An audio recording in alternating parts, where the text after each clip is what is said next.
Semua kandidat yang sekarang dijadikan satu itu kalah sama Khofifah sendiri. Iya, iya. Dan itu belum kabarnya.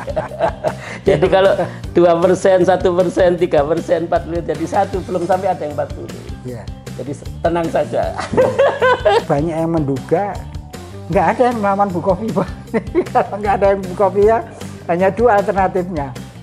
Melawan bumbung kosong atau ada pelengkap penderita. Pokoknya ada yang melawan, ada kandidat, lalu untuk kalah.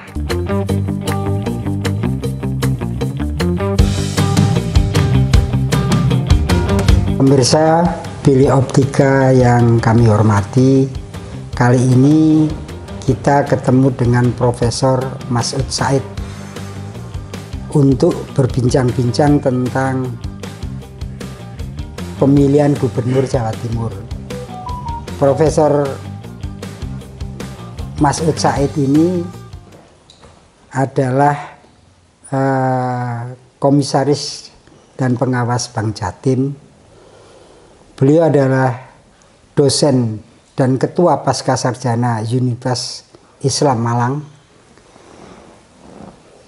Tapi lebih dari itu, Prof. Masud Said ini rekan diskusi Ibu Khofifah.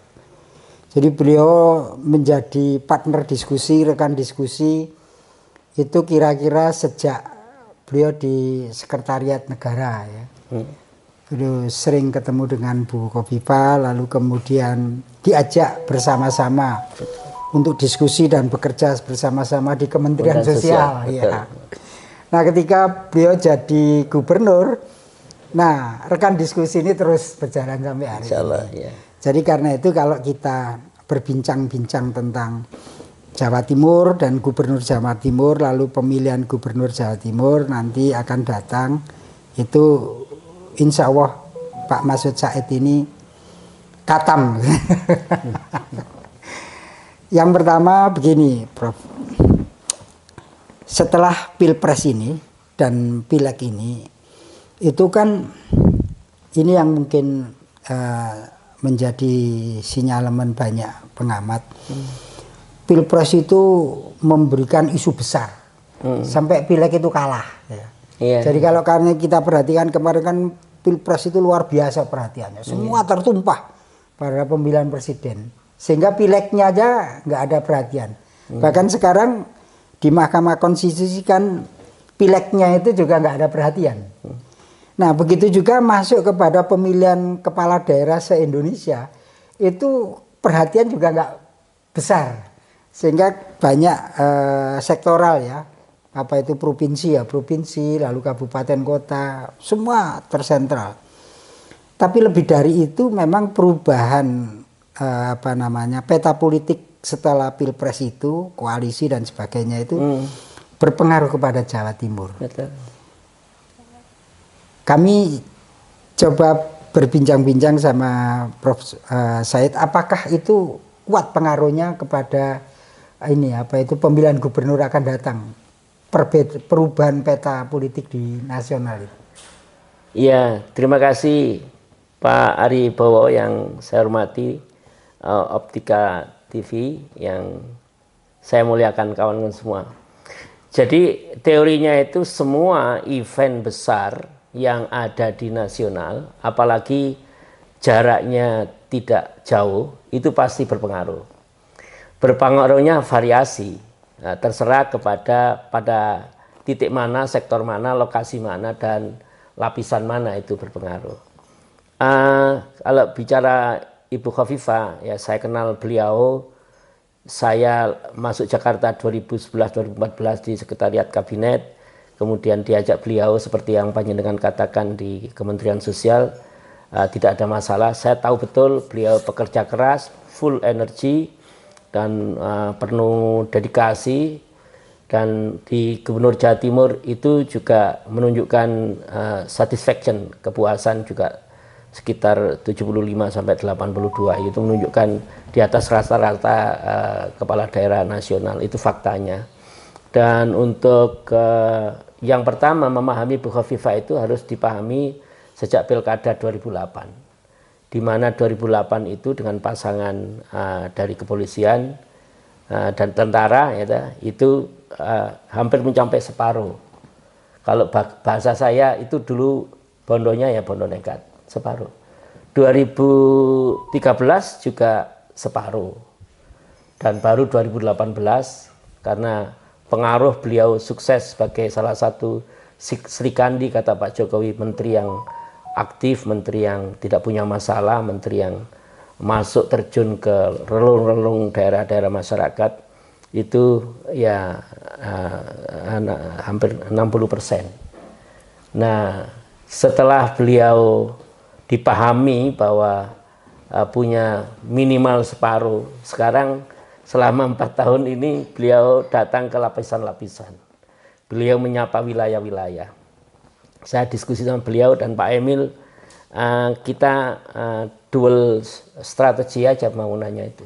Jangan hanya bidang pendidikan, kesehatan, bidang pariwisata, bidang olahraga, pemuda, jangan hanya bidang perdagangan, koperasi, jangan hanya bidang yang berkaitan dengan misalnya kalau dengan kesenian, kebudayaan, tidak ada begitu, tapi kita harus membagi 38 kota kabupaten itu menjadi 670 kecamatan.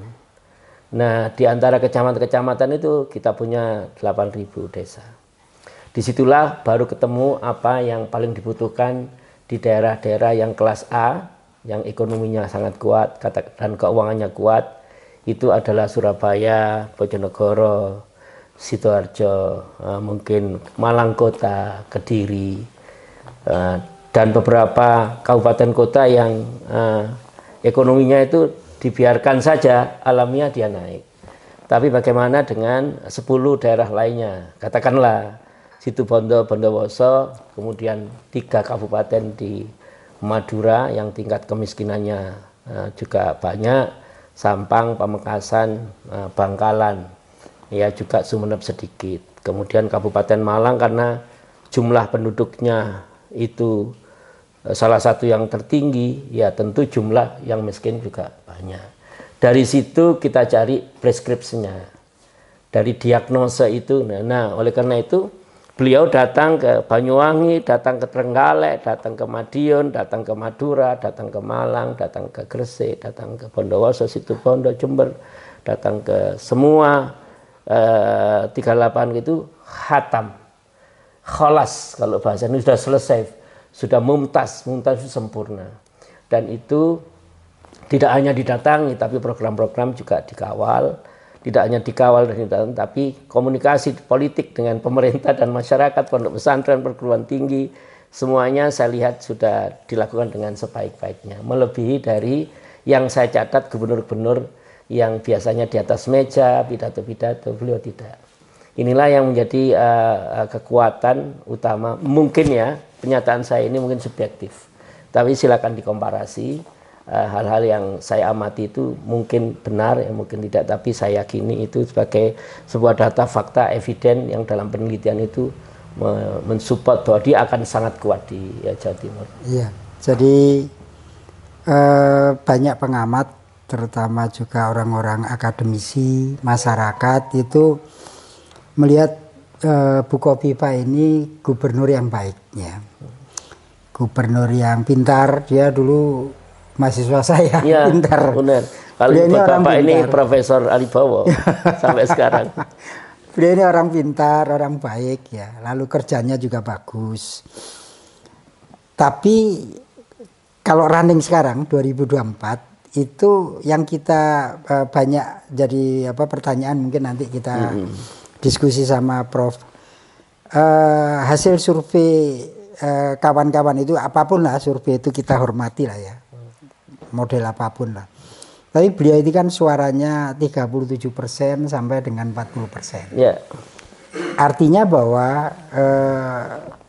belum aman sebetulnya untuk angka sebegitu, elektabilitas dengan apa itu pemilihan November 2024. Jadi karena itu ini pertama, jadi orang ini baik, orang ini kerja bagus seperti yang Anda ceritakan itu, tapi problemnya adalah mengapa elektabilitasnya itu tidak kuat.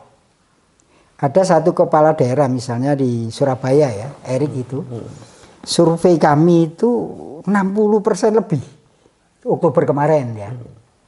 Elektabilitasnya, kepuasannya itu di atas 80%. Jadi itu artinya agak susah.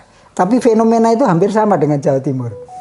Kalau lihat peta Jakarta berkaitan dengan Jawa Timur, itu kan ada dugaan Bukovifa dengan elektabilitas begitu, dan kecenderungan yang mengusung Bukovifa ini kan hampir semuanya mundur, sebagian besar akan mengambil Bukovifa ya. Jadi banyak ini partai, sehingga nanti ada yang mengatakan wah ini bisa dengan bumbung kosong dengan calon tertentu karena memang agak susah mengalahkan.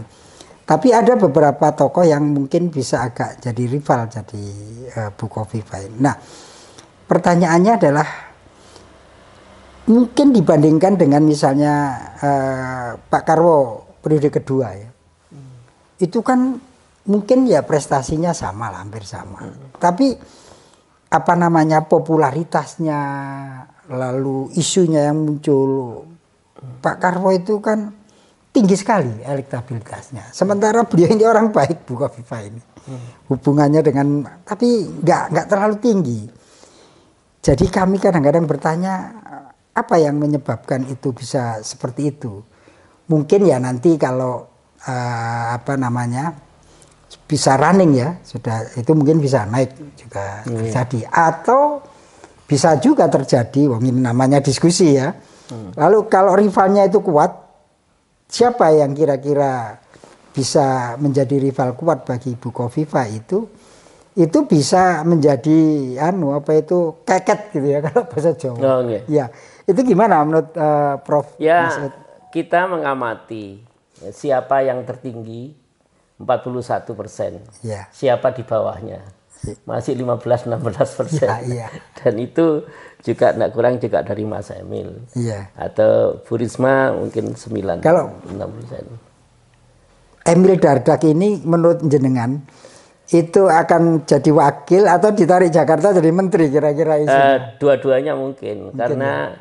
Pak Emil itu mendapatkan tawaran sejak dini karena dia yang mendampingi Mas Gibran dalam berbagai acara, diskusi kemarin, diskusi sama. Tapi 1, 2, 3, 4, 5 kali pernyataan dia masih terakhir ini sudah concern ke Jawa Timur. Begitu pula Bukovifa. Apa susahnya jadi menteri? Karena dia adalah food gator yang luar biasa. Jawa Timur kemarin. Ketika beliau masuk langsung banyak dari 45%, sekarang langsung jadi 60%. Banyak yang mengatakan. Jadi itu namanya Bukovifa faktor itu sangat tinggi dan itu diakui oleh semua survei. Nah kemudian kalau membandingkan, jangan membandingkan Pak Karwo karena Pak Karwo itu bagi saya ya tokoh besar yang sekarang tidak relevan untuk pilkada, tidak relevan sama sekali. Sudah beda zamannya ya. Iya beda zamannya. Jadi kalau dimasukkan malah jadi. Enggak, artinya waktu kedua dulu loh dia mau running ke kedua itu kan popularitasnya tinggi dia. Popularitas tinggi juga hampir dikalahkan sama Khofifah. Yang kedua ya? Iya dong. Enggak, iya tapi karena hanya faktor Madura saja. Enggak, selisihnya 10%. Selisihnya 10%. Jadi waktu yang kedua, kalau yang pertama itu yang kontroversial. Kemenangan Pak Karwo pertama kontroversial, tapi yang kedua itu selisihnya 10% elektabilitasnya. Jadi, itu agak jauh. Saya tidak tertarik ngomong Pak Karwo sekarang karena tidak relevan. Ya betul. Secara elektabilitas. Yang kedua, bandingkanlah dengan siapa nomor 2 ketiga kan gitu. Jadi kalau 30% bandingannya 30, 41 dengan itu tidak ada sekarang yang bisa mencapai 15. Iya, memang paling tertinggi Bukovifa. Semua kandidat yang sekarang dijadikan satu itu kalah sama Khofifah sendiri. Iya. Dan itu belum kabarnya. Jadi kalau 2%, 1%, 3%, 40 jadi satu, belum sampai ada yang 40. Iya. Jadi tenang saja. Relax saja. Itu kira-kira yang menyebabkan sekarang nggak ada yang berani jadi rivalnya Kofifa ya. Yang kedua, partai-partai sekarang, katakanlah ya, yang sudah ada komunikasi politik. Kita tidak tahu end of the game, semuanya itu kan penjajakan. Tapi yang dini hari tidak ada seorang pun wakil selain Khofifah yang dapat dukungan partai. Khofifah sudah 5 hari ini. Iya. Itu partai apa aja? Gerindra. Ya. Golkar. Iya. Terus apa itu Demokrat. Ya. Terus PAN. Ya. Terus satunya P3. P3 belum ya? P3 belum. Ya. PKB belum. PKB belum. PKS juga belum. PKS, P3. Oh PDI yang mau mendekati. Nasdem. Oh Nasdem betul. PDI itu malah menyodorkan wakil. Ya, jadi itu semua sebetulnya itu kalau bagi pimpinan partai harus dilakukan. Nanti gimmick-gimmick lah. Ya. Tapi in the fact bahwa hari ini sudah ada itu. Saya tidak percaya itu berkurang. Tapi saya percaya itu bertambah. Ketika bertambah makin ada. Tapi itu kan syarat. Rukun adalah calon. Rukun pemilu pilkada itu calon. Untuk tahap awal pendaftaran itu syaratnya adalah partai-partai. Tapi nanti in the end itu calon yang dinilai masyarakat. Selalu begitu. Ya. Jadi kalaupun nanti ada partai nyalon, maka dia diuji oleh calon yang diusung. Kalau calon yang diusung itu tidak mendapatkan, maka partainya akan terdegradasi. Inilah makanya kenapa kawan-kawan ketua partai pinter cari yang tertinggi agar dia dapat pengaruh positif. Tapi kalau awal-awal cari yang paling rendah, apalagi yang toksik itu, ya dia mati. Gitu. Itu nggak pinter namanya. Iya. ada yang ini ya, itu pikiran luaran situ. Sebenarnya tokoh yang bisa menjadi rival, apakah menang apa kalah itu urusan lain. Yeah. Yang menjadi rival penting Bu Khofifah untuk Pilkada 2024 adalah Risma. Betul. Risma itu popularitasnya tinggi, elektabilitasnya lumayan juga di Jawa Timur. Sebenarnya kalau orang Jawa Timur tidak terlalu asing, ya. Karena itu ketika isu bahwa Khofifah akan dijadikan wakilnya Bu Risma, saya bilang nggak mungkin itu. Karena sama-sama nggak cocoknya. Bu Khofifah juga secara chemistry itu juga nggak dekat, nggak cocok sama Risma. Risma juga begitu kan. Kalau kita lihat dulu kan pernyataan-pernyataannya beliaunya. Tapi problemnya adalah Bu Risma itu sekarang saya lihat, mudah-mudahan ini subjektivitas saya. Bohir untuk PDIP itu berkurang sekali drastis. Nah itu penting, kalau bohirnya tidak besar, dan Bu Risma kan sudah mengatakan saya tidak punya uang. Itu artinya bahwa dia kalau tidak ada bohir dan sebagainya ya dia nggak mungkin jadi rival. Sementara juga nggak mungkin jadi wakil. Nah itu yang kemudian banyak yang menduga nggak ada yang melawan Bu Khofifah. Kalau nggak ada yang Bu Khofifah, hanya dua alternatifnya. Melawan bumbung kosong atau ada pelengkap penderita. Pokoknya ada yang melawan, ada kandidat, lalu untuk kalah. Gitu. Gimana menurut Prof? Saya kira belum ada, ada fenomena beberapa bupati wali kota nanti itu akan memborong partai. Tapi memborong partai belum tentu bumbung kosong, beda. Enggak, maksudnya gini, jenengan tadi kan mengatakan, dan itu betul, bahwa pemilihan gubernur, wali kota atau kepala daerah itu kan distrik. Distrik itu bergantung kandidat tokoh. Betul. Sehingga partai mengikuti tokoh. Betul. Ya. Kalau dilihat dari elektabilitas dan kemungkinan dan sebagainya itu kan boleh aja ada Bupati Sumeneb, Bupati mana dan sebagainya. Tapi kalau Anda katakan elektabilitasnya tidak tinggi, lalu kemudian agak susah mendongkrak. Sementara apa itu, lihat dia beli partai misalnya 4 atau 3 partai, tetapi kan dia tetap pemilihan diuji gubernur oleh... Jawa Timur 38 kabupaten kota itu loh, itu kan memerlukan energi besar, sangat besar. Itu kalau tidak apa itu tidak dengan bohir kuat atau dana besar, energi besar, lalu apa perencanaan yang bagus, popularitas ya dari kandidat itu kan ya. Sekarang kan ada katakan orang partai mulai pinter, nek koyok ngono lebih baik daripada saya harus. Dan kandidat itu juga sekarang tidak sekuat 4 tahun yang lalu. Betul. Dana itu kira-kira pilpres kemarin itu sudah diperes-peres gitu ya, sehingga tidak terlalu. Nah, di situ kami melihat Bu Kofifa ini sekarang ini hampir nggak ada yang melawan gitu loh. Nah itu karena itu kalau nanti semua tidak berani, ya, banyak partai-partai nggak berani, lalu kemudian semuanya ke Bu Kofifa, ini kan pertanyaannya, wah ini lawannya bisa bumbung kosong ini. Ya. Saya ingin katakan menurut pengamatan saya tadi ngomong kepala daerah, kabupaten kota. Tapi untuk Bu Kofifa saya kira, saya pikir 6 atau 7 partai lah nanti. Sehingga ada 1-2 partai yang belum tentu ke Bu Kofifa. Jadi kecenderungan untuk bumbung kosong tipis di Jawa Timur. Mudah-mudahan ya, biar tetap ramai ya. Iya, saya kira tipis di Jawa Timur karena semua partai itu punya dignity. Dignity itu punya keakuan yang tidak bisa bilang kalah sebelum betul-betul kalah. Ada kesombongan lah.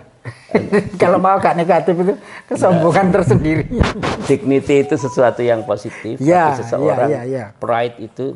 Ya, sehingga saya tidak melihat sampai hari ini bulan Mei tanggal 9 sampai menjelang 27 November itu masih ada beberapa proses. 1 pendaftaran, 2 pasangan, penentuan pasangan. Ini juga saya 2009 sudah mengeluarkan apa yang saya sebut sebagai teori 11 jari. Jadi kemenangan sebuah pilkada itu ditentukan oleh calon gubernur dan calon wakil gubernur, atau calon bupati dan calon wakil bupati, atau calon wali kota. Itu seperti 11 jari begini. Jadi harus sama-sama tinggi. Jadi kandidat pertama itu tidak jauh dengan kandidat kedua. Ini kemungkinan menangnya ini bisa sangat tinggi. Wakil ya maksudnya. Wakil. Ya. Tapi kalau dia surveinya tinggi, ngambil yang jempol ini hanya segini, dia akan kalah. Ini teori 11 jari. Oleh karena itu nanti akan ada masa simulasi pasangan. Iya. Simulasi pasangan itu berbeda dengan simulasi dia sendiri. Jadi sekarang survei itu pun sebagai tahapan awal saja, tidak bisa conclusion. Konklusinya nanti kalau sudah pentahapan, pencalonan dan pasangan, ini baru disurvei. Nah survei ini jangan sampai pasangan yang suaranya kecil, kumpul kecil hanya karena partainya sama-sama non partai misalnya, atau hanya karena sesuatu hal ini nekat, yang ini ngambil yang ini, kalah sama ini, kalah sama ini, walaupun ini nomor 2, ini nomor 3, tingginya survei. Kalau diambil yang nomor 5, nomor 1 kalah. Bu Kofifa sudah punya survei internal? Ya itu kita lakukan sejak dulu, sehingga terakhir ini sudah ngontrol terus. Iya, kita pantau terus. Jadi kita ini demokrasi. Kalau ngomong demokrasi, kita harus demokrasi duluan. Artinya mempersilahkan dari Sumeneb, dari Surabaya, dari kementerian, dari ketua partai, dari manapun untuk bisa mereka nyalon. Karena masyarakat ini tetap awas. Mereka yang menentukan. Untuk membeli suara masyarakat sekarang dipersilahkan. Tapi itu biayanya akan tinggi, dan itu bisa meruntuhkan citra partai juga. Jadi kita harus super hati-hati. Nah, sulitnya adalah menentukan pasangan nanti, karena itu yang penting. Karena partai-partai itu akan menuntut untuk menjadi wakil. Iya, itu pertanyaan terakhir. diskusi terakhir. Andai Emil Dardak diambil jadi menteri Jakarta. Siapa kira-kira yang dipilih oleh Bukoviva untuk menjadi calon wakilnya? Kalau Pak Emil ke Jakarta akan rame dalam posisi wakil gubernur, calon wakil gubernur. Iya, yang rame calon wakil gubernur Calon ya. wakil gubernur. Gubernur jelas Bukoviva, Iya. wakilnya ini rebutan. Iya, jadi itu akan rame dan itu akan ditentukan oleh partai-partai besar. Partai yang kemarin berseberangan pun bisa masuk ke Bukoviva atas nama untuk menjadi wakil gubernur. Akan ke sana. Tapi saya pribadi saya lihat ya, tapi mudah-mudahan saya salah. Itu pasti nanti ditanyakan kepada Bukoviva dari partai-partai yang mau mengusung itu. Ibu ini kok chemistry-nya kepada siapa gitu kan gitu. Yeah. Terus kedua, bahasa jenengan survei elektabilitasnya calon wakil ini juga berapa? Kalau kalau rendah sekali kan membebani Bukoviva. Betul. Itu pasti ya elektabilitasnya harus tinggi, lalu chemistry sama Bukoviva. Betul. Yang ketiga, ini yang paling penting kira-kira. Saya membaca itu ketika banyak berita mengatakan Bu Munjidah itu menjadi calon wakil. Karena calon wakil gubernur atau calon wakil gubernur akan datang, itu potensial menjadi gubernur akan datang. Betul.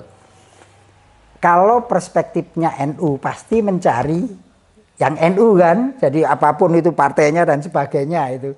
Makanya ketika diskusi muncul isu tentang Bu Munjidah itu kan, wah ini bagus Bukoviva sudah melihat untuk arah 5 tahun akan datang karena calon wakil gubernur itu potensial menjadi gubernur akan datang. Itu terjadi juga di Surabaya. Jadi wakil ini jadi penting itu. 3 faktor itu kira-kira ya. Iya. Jadi bagi saya mungkin bisa sama dengan Ibu Khofifa karena beliau lebih tajam lah.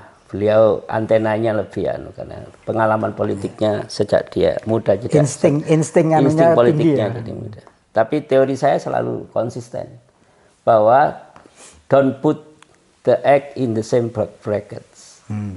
Jadi jangan sampai telur itu ditaruh di satu keranjang. Itu akan kalah. Jadi kenapa kemarin kita cari Emil? Saya yang lamar itu, saya yang Trenggalek dari Jakarta. Itu ya? Loh, iya. Karena hitungannya Pak Saiful, Pak Anas, Mbak Putih, segala macam itu semuanya laki-laki. Mbak Putih tapi terakhir ya. Kan laki-laki. Semuanya NU. Jadi maksimum NU ya dikurangi itu separuhan sama Bukoviva. Yang lain-lain kosong. Kekalahan 2 kali itu banyak faktor. Salah satunya karena wakilnya tidak mencangkul. Carinya wakil yang mencangkul, yang berbeda bracket. Iya. Cari kepala daerah yang mataraman, yang laki-laki, we buy one get two. Yang bisa mengisi kekurangannya Bukoviva. Sudah signifikan itu. Iya. Sudah teori itu jalan. Iya. Dan itu sudah dibuktikan. Jadi itu semua possibilities. Tapi bagi kami, don't put the egg in the same bracket. Karena itu akan kalah. Iya. Karena satu keranjang. Kecuali kalau Surabaya itu ya kan Surabaya kan tetap kota, sebesar-besarnya Surabaya tetap kota. Kecil, ini kan Jawa Timur. 38 kabupaten kota, apalagi sekarang mau jadikan 2 provinsi itu.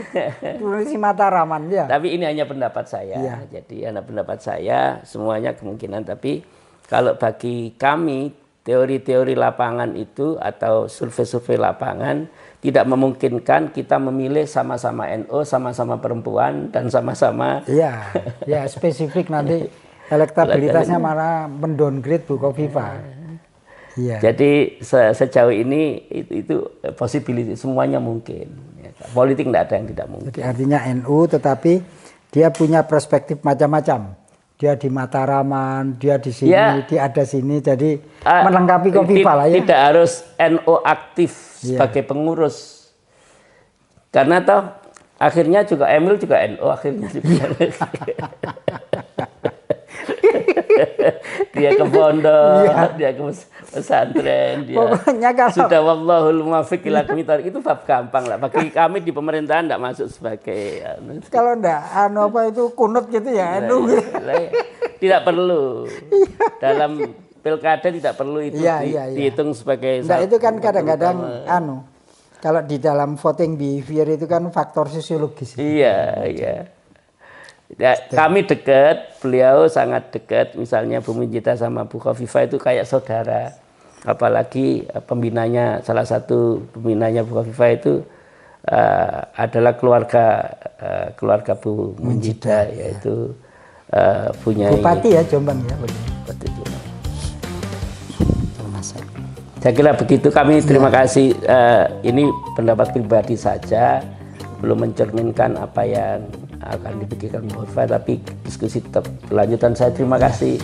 Kami Kesempatannya ini luar biasa. Kami juga terima kasih Prof. Karena dengan begini kan kita bisa memahami apa itu Jawa Timur melalui perspektif orang yang sering berada di belakangnya Bu Khofifah, tapi menjadi rekan diskusi Bu Khofifah. Iya. Saya banyak berguru aja sama beliau. Iya. Ya, mudah-mudahan semuanya. Terima kasih.